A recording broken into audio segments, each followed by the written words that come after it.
Hey there. So we're going to be looking at conflict between the past, present, and future at my current church, Faith Church in Arvada, Colorado. And right now we're in the process of an awesome transition. So our conflict, we're going to be looking at it through the lens of triangles, relational triangles, emotional triangles, and how those are creating and even sometimes solving conflict. Our church has a 55-year history, is multi-generational, and has a new chapter beginning as we speak, just for a little bit of context. We're going to be looking at 8 triangles, starting with triangle A, which is between Pastor Jason, the older generation of church members, and our current ministry staff. Older generation is anybody who's been around for 20 years plus. They have seen a lot of awesome things take place at Faith Church. And this triangle is interesting because the older generation, sometimes they want to disagree with changes that are being made or decisions being made by Pastor Jason. Pastor Jason has created a small executive team that he leads with. He's not looking for consensus. He's a kind of leading through crisis as we build a new identity and leave behind who we used to be. And the older generation has oftentimes felt left out because of this. And so the older generation will then pull in ministry staff, myself included, to vent their frustrations, to talk about what they think should be done differently and how they disagree with Pastor Jason. And so, in a way, though, this triangle can be used to solve a problem because many of us have the opportunity to then coach those people who have the issue on how to go talk to Pastor Jason about that, to work toward some sort of resolution through understanding one another. It's actually been highly successful, praise God. So that's triangle A. Triangle B, pastor generation, the older generation, and the church body at large. These could be people who they're older, but they're new to the church, right? So the church bodies are those that are newer to the church. And this similar kind of conflict happens where the older generation takes unassuming newer people and starts to kind of try to build a consensus for their priority and what they want to see not change or stay the same. Especially with Pastor Jason and his team pushing for some radical changes and reforms in how we do ministry and why we do ministry, and different projects and things like that that are happening because of what we feel like God's calling us to do. And so this has created some tension. So that's triangle B. Triangle C, ministry staff, older generation, and younger generation. Now we have a multi-generational church, which is awesome, but there's some suspicion between the older generation, younger generation. There's a lack of bridges. There's a lack of a relational bridge there. And this can cause tension where the younger generation is hungry for fresh, new things. And the older generation wants the old traditions to be honored. And sometimes younger generation is not good at honoring the older way, and they disregard it and they throw the baby out with the bathwater. The ministry staff get caught in that triangle at times. Triangle D, faith churches, new direction or new identity, the local community members who surround our church in the area here in Arvada, and the church community members. This is an interesting triangle because Faith Church, we are building a new identity, a new purpose, a new reason for existing, a new identity. The local community members do not yet feel that or notice that new identity. And so then the church community members who are living in the local community then come up against this rub where you have local community members who do not like faith as it was 10 years ago. They don't actually know what faith is now. They don't have any experience. And that then hurts the church community members who are witnessing the transformation that's happening. And so this is kind of an interesting triangle here where you've got this new identity being built, the people participating in it, and then those who live near it who aren't quite yet observing it coming to fruition yet. Another triangle is triangle D here. We see, triangle E is newly formed ministries or existing ministries and soon to be discontinued ministries. The leaders and staff of these ministries at times can get triangulated against one another, and unfortunately it can produce some very negative atmosphere on the staff because oftentimes newly formed ministries assume that they're better than, and that's why they're new. And soon to be discontinued ministries, the leaders of those can feel thrown away or replaced. And so each of these, the new and the soon to be discontinued, can vie for the attention of the existing ministry leaders to come onto their side or to see things from their perspective.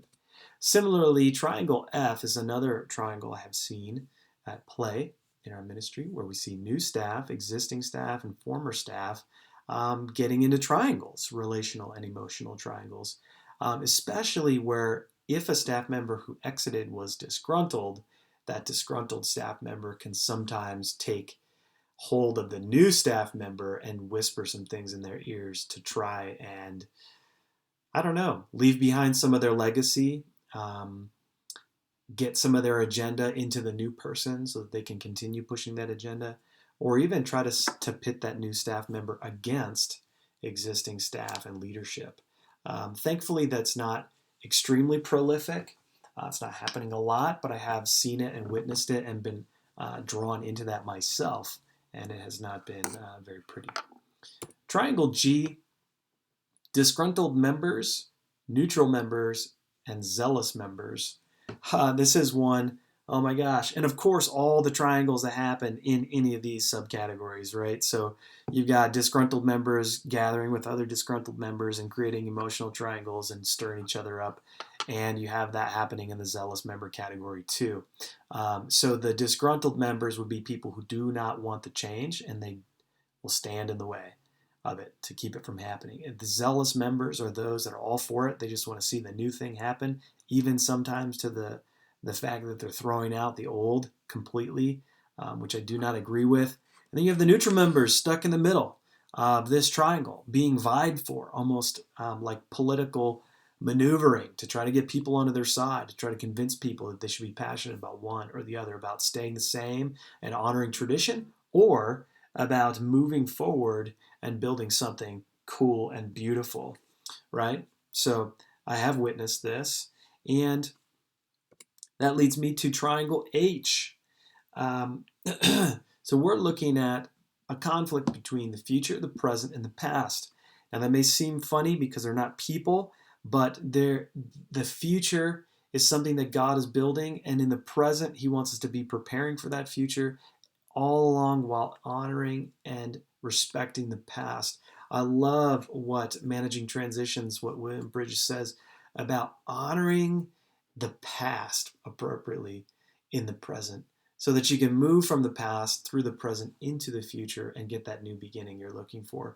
It's that the present is almost like we're in a neutral zone as a church right now where we've had an ending and yeah, it could have been done a little bit better and we're going toward a new beginning, but we're currently in this neutral zone and what we do here matters. All right, conflict, style, and approach. My style in calm is cooperating and compromising, scored very high on those. In storm, it is likewise cooperating is my highest, that number didn't change, and harmonizing. And I see this because I personally believe that when people are tense and angry and expressing their emotions in really with high intensity, I believe that the efficiency of problem solving is reduced. That because people are not thinking totally logically, they start to think mostly emotionally, and then we don't necessarily come to good, good solutions. So my style, I believe that when we're in calm or storm, I'm looking at cooperating, which is high on goals, meeting goals, but also very high on relationships. So that leads to my approach. My approach on how I would advise that this problem, this conflict be solved is that it needs to be relationship based. An author named Dean Sherman says this. He says, every problem is a relationship problem.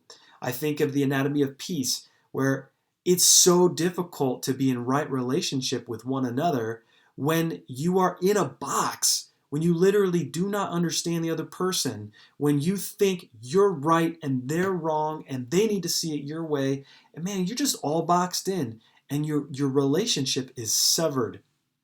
So my conflict resolution plan in brief is this. Step one is to recognize that there is disenfranchisement happening. People feel they are on the outside, that there's an in group and there's an out group. And if you're in the out group, no one's going to hear you. You're disenfranchised. So I would encourage the leadership to really recognize that this is happening, that people feel disenfranchised, that people feel left on the outside. Suddenly, when the leadership change happened, suddenly people found themselves with the proverbial keys changed, the locks changed, and their keys no longer worked. Their channels of communications didn't work, whether they're back channels or normal channels, and they feel disenfranchised. So recognize it. Recognize it and be honest that it exists.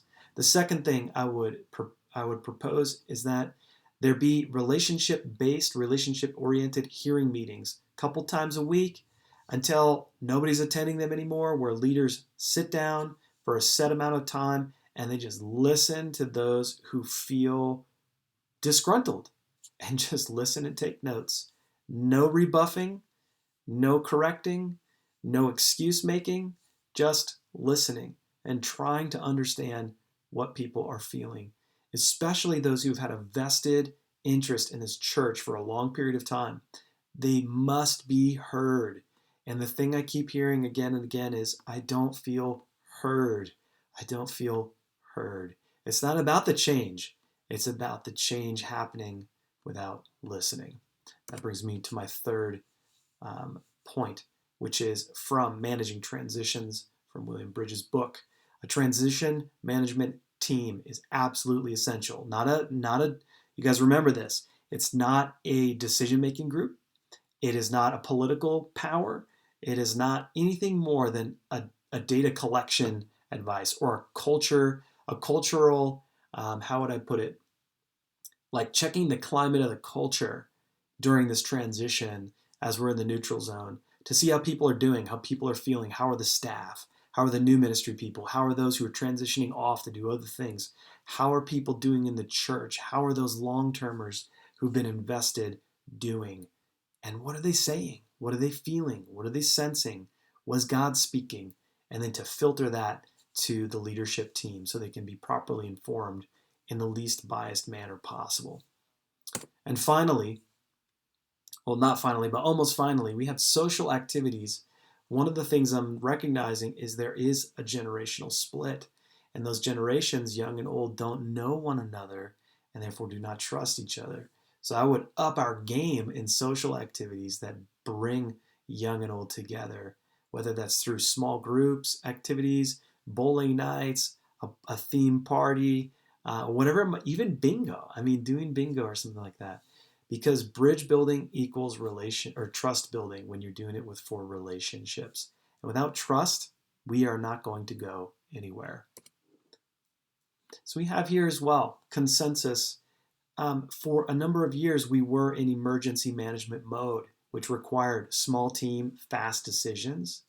I believe we're maybe moving in toward a period of time where the leadership team can slow down and gather more information from those who have wisdom to share. So I put in here, slowing the change process down. We're not in an emergency. We need to seek advice, at least to listen, to honor those who've gone before us, to listen and find out what they think. So my conclusion, we need to honor the past, recognize the present, and envision the future. But we need to do it together. Thank you very much. I hope you enjoyed this presentation.